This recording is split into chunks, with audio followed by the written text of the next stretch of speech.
Yay, we fixed it.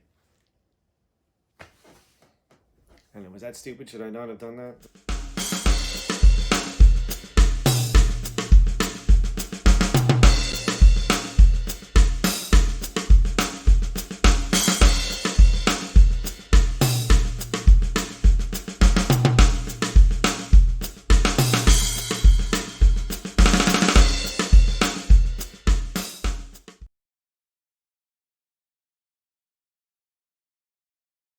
Welcome to another episode of Random Randomness, and today I'm going to be fixing a Switch controller.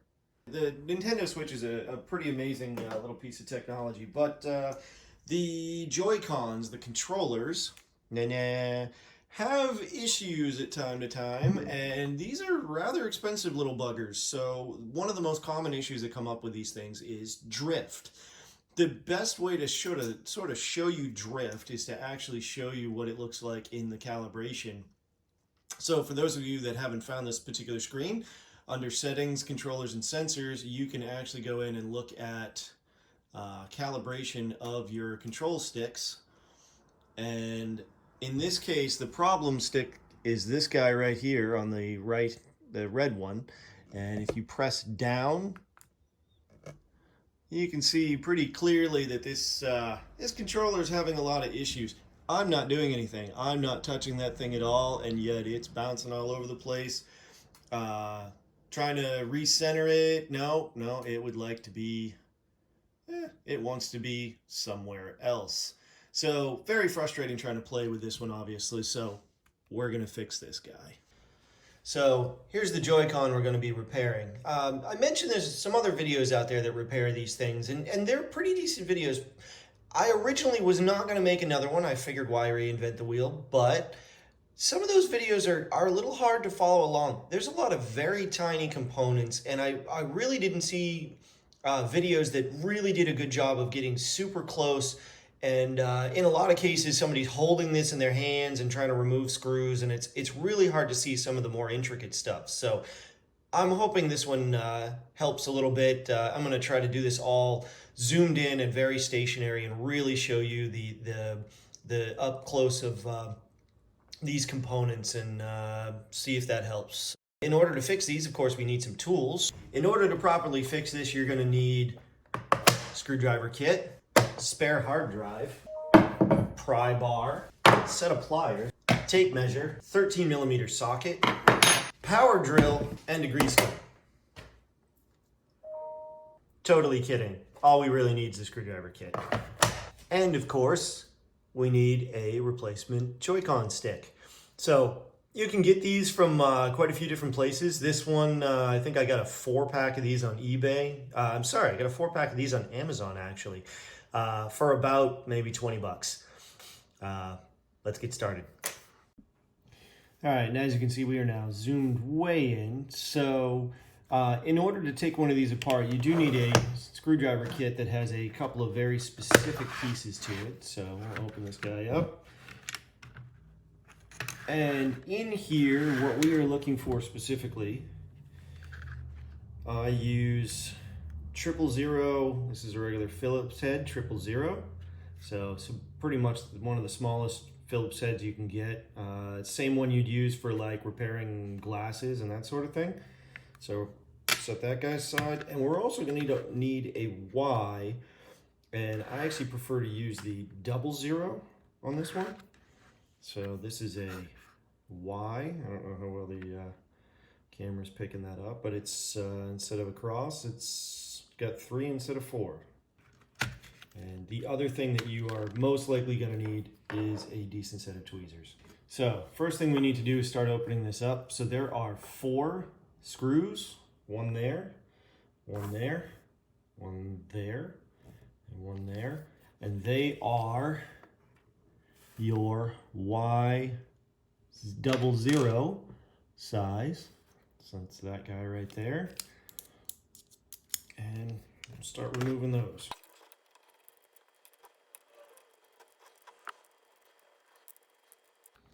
And with those removed, this top piece here should pop off.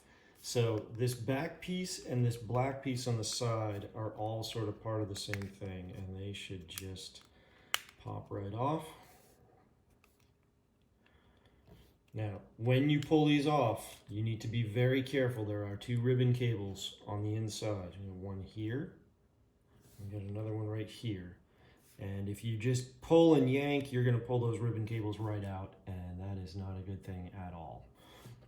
Those ribbon cables are designed to pop out in a safe way, so you could put them back in, just becomes a big giant pain in the butt. So we're not going to do that. Next thing we actually need to do here is to remove the battery. This is the connector we're looking at right here, this black guy.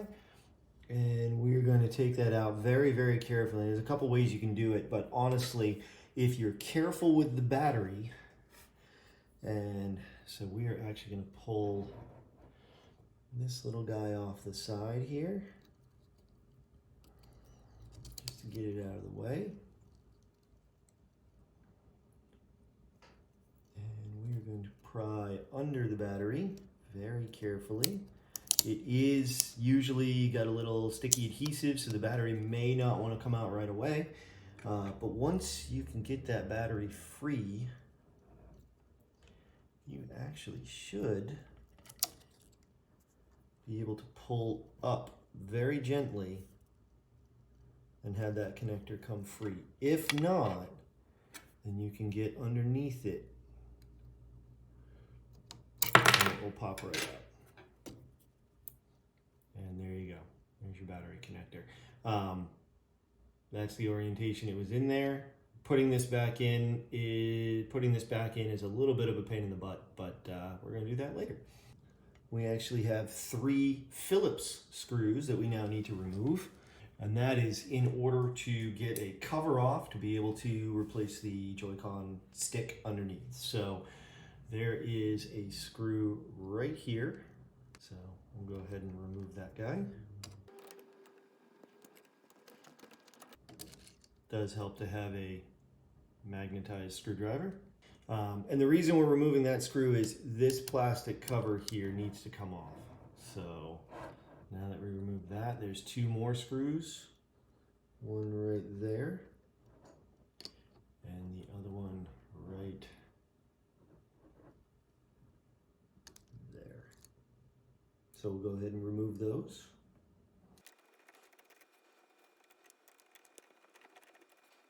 And once those screws are removed, this whole cover here should be able to come off. But in removing this cover, these buttons at the top are going to pop off, and you need to be very careful. There are springs on these buttons. You can see them right underneath there. We want to make sure this comes off in relatively one large piece. There is also underneath it on the back side, there does happen to be one additional ribbon cable. So see that other ribbon cable there? So we need to make sure that we're very careful with that ribbon cable right there. We do not want to do anything to affect that ribbon cable either. Once you've done that, this is actually the piece that you're going to be removing. And same thing, there are 2 screws and a ribbon cable right here that connects it. So if you can get that ribbon cable undone, which is relatively easy, I'm just going to flip the little back holder in the back, remove these 2 screws, and that whole thing will pop right out, and we'll put our replacement in.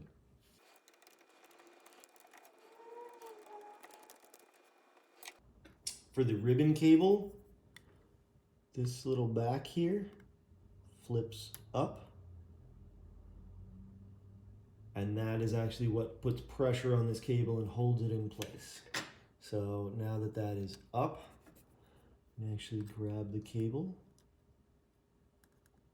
very carefully. Cable slides right out. And then this guy should also pop right out. So why do these go bad? My guess is they're dirty, they get, grime and whatever in them. There are some videos if you want to try and clean one of these. They're held together with these bent over tabs, and you can pop the back off and just clean them. I have never found that worth the effort. I just replace them. And, my kids abuse these things pretty well. So, honestly, I do too from time to time. So, easier to just replace them. Here's our replacement. So essentially goes right in just the way the other one came out. So getting that ribbon cable back in can be a bit of a pain in the butt. Essentially, you just want to slide it underneath. So essentially you want to slide that underneath there. And then flip down retainer.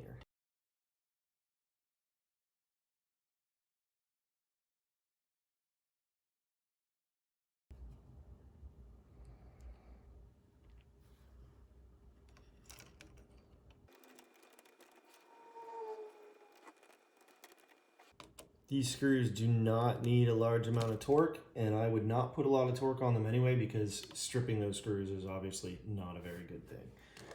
Now that we've got this guy back in place, we can take this cover. If you do this right, you can do it without these actually popping out, and that helps a lot. And we can just get this in place and then replace those screws. This is where having a magnetized screwdriver really comes in handy.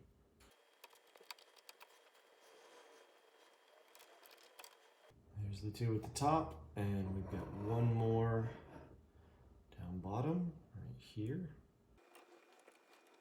Again, no need to torque them down super crazy. So next thing, and honestly one of the biggest pains in the butt, is getting that battery back in. A little hard to see it properly there, but battery connector is going to go right into that opening right there. So you've got a couple other wires that are sort of in the way. That's part of the reason it's such a pain in the butt.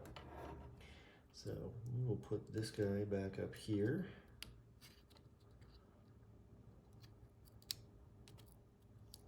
I'm not 100% sure what that is actually for, but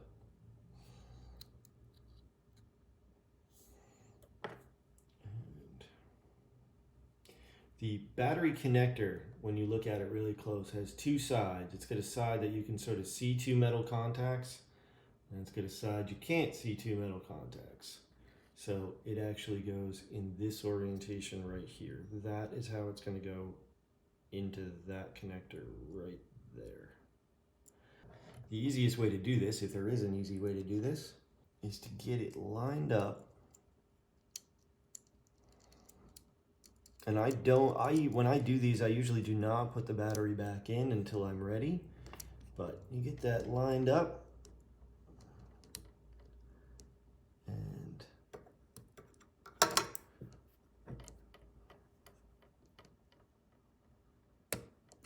press it in place until it clicks.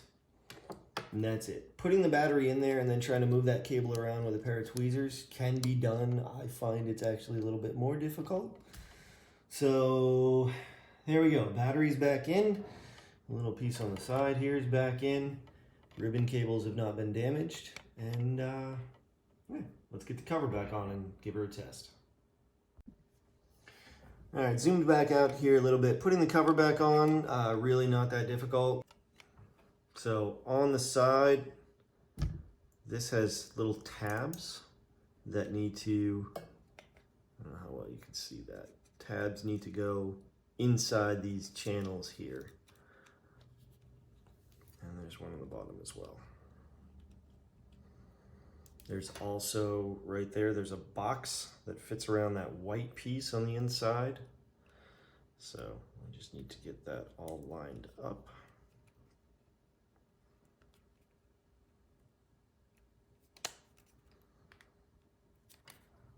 And there you go. Back to our Y0 or Y00 in this case.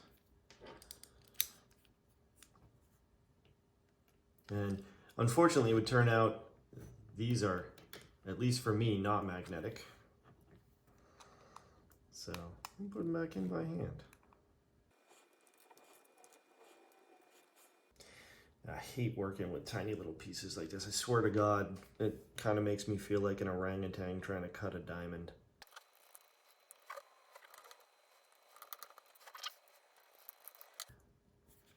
Voila. And let's go test her out. And here we go. Here's our fixed Joy-Con. Batteries are working. Shows up as controller 1. And so we're still in the calibration screen, so let's click the button and calibrate it. And first thing you can notice is that is actually staying stationary. Now it's a little off center. We are going to calibrate it at this point. So in this same screen, press X, calibrate.